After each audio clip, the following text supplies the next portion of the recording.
Today I've got a recipe for a late summer plum cake, and I have these lovely little plums, nice and berry coloured. And the first thing to do is to cut them in half and remove the stone. And once you've got a nice little collection of plums with the stones removed, you can set that aside. And it's a very simple recipe that I've adapted to be vegan and also gluten-free, but you can adapt it to your own family's needs and use whatever flour and butter you prefer. So I've got in here some self-raising gluten-free flour. I quite like the Dove's Farm brand, so that's what I have. And I have one little ceramic cup. It's actually just one of our mugs that's a bit chipped, and I now use it for a measuring cup. And then I'm going to add an equal amount of butter. This is a dairy-free sunflower spread, and I'm going to use the same cup that I use for the flour and fill her up. It's nice that this butter is already softened, but if you were to use a regular full-fat butter, cow's milk butter, something like that, or even a goat's milk butter, you might want to just gently heat it to soften it a little bit. Then you can more easily mix it with everything. So this is a very simple recipe you can do even with your children in tow, and because you can put the butter and the flour straight away together, and then you have it like this. We've got the lovely September light streaming through the window, so that is what you're seeing as well. So once you've kind of got the butter and the flour kind of mixed in together,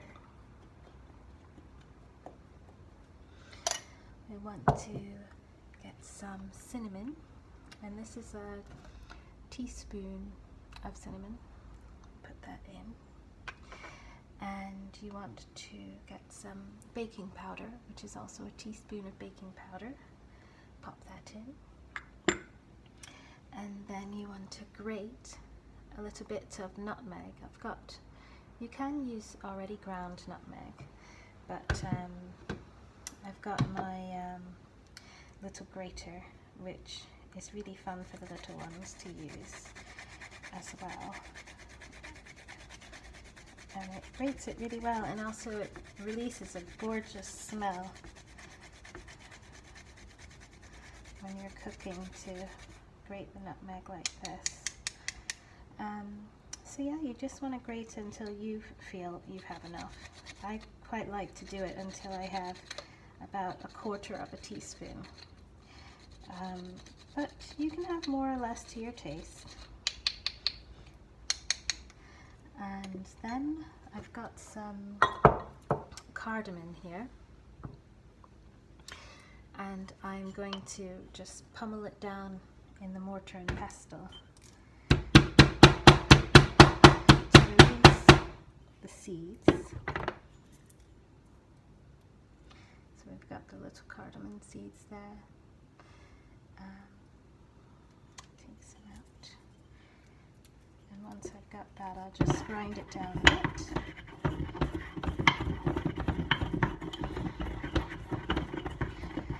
Of course, you can also get ground cardamom. I do find it rather fun to do the grinding. Now, I've got some Himalayan sea salt, which I think is very pretty, like little pink crystals.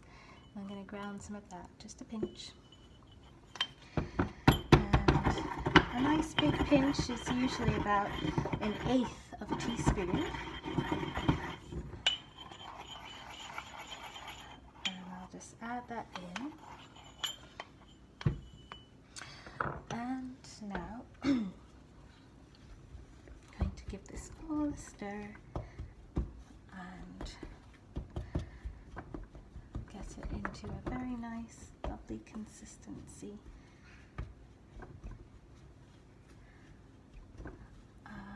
It's lovely, all the spices give it a very warm feel and a kind of welcoming in the autumn, saying goodbye to summer, because these plums are always kind of around the very beginning of September to the very end of August, and it has that late summer vibe.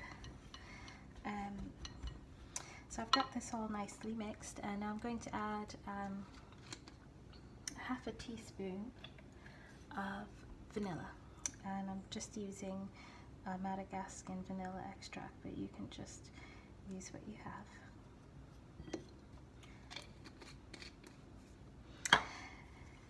Now, because I like brown sugar a little better than caster sugar,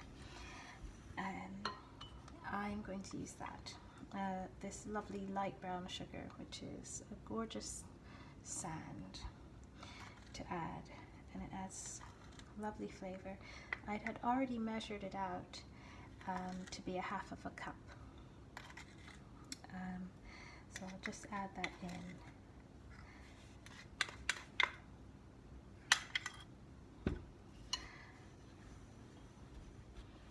And again, you can put less sugar or you can put more sugar. Try it out once and see how sweet you like it. And it also depends how ripe your plums are. The ones that fall from the tree near us are not that ripe. But so it's a lovely mixture now.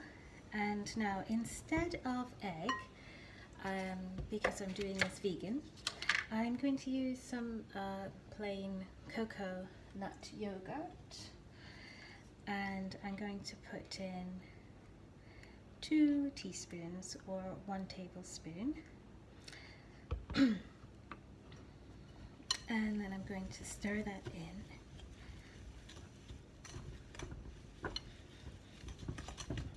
Makes it a kind of doughy mix already, which is good. And now I'm going to use my milk. I'm going to use oat milk, but you can use any milk you prefer. And I'm going to fill it up halfway, so I get 1/2 of this cup.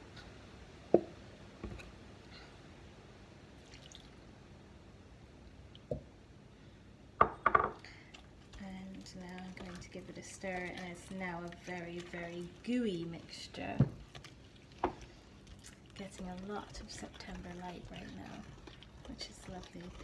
It's a very beautiful light that is so bright but also causes these pretty shapes and shadows to appear in nature.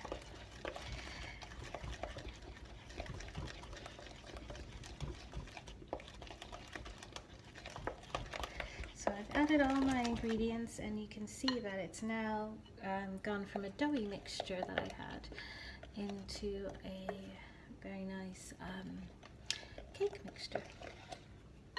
And so now I just need to get my tin.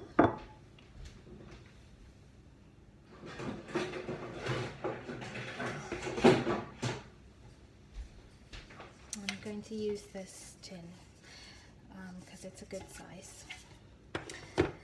And I'm going to just grease the tin with a little bit of butter.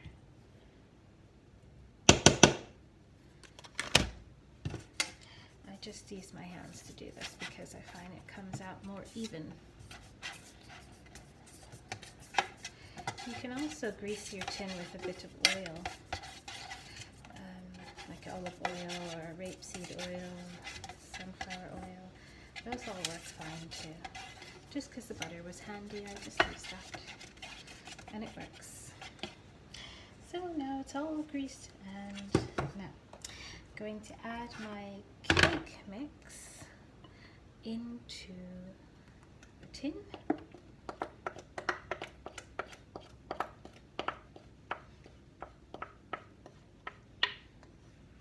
Get all of this lovely cake mix in.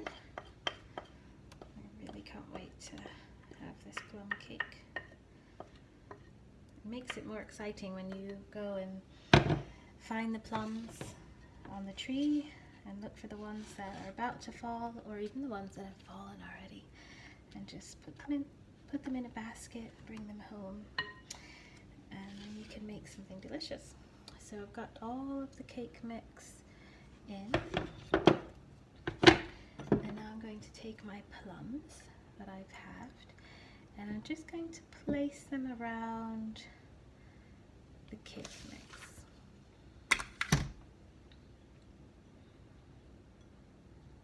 Just on top, just arrange them. I like to do them face down around the edge, and make an inner spiral face up.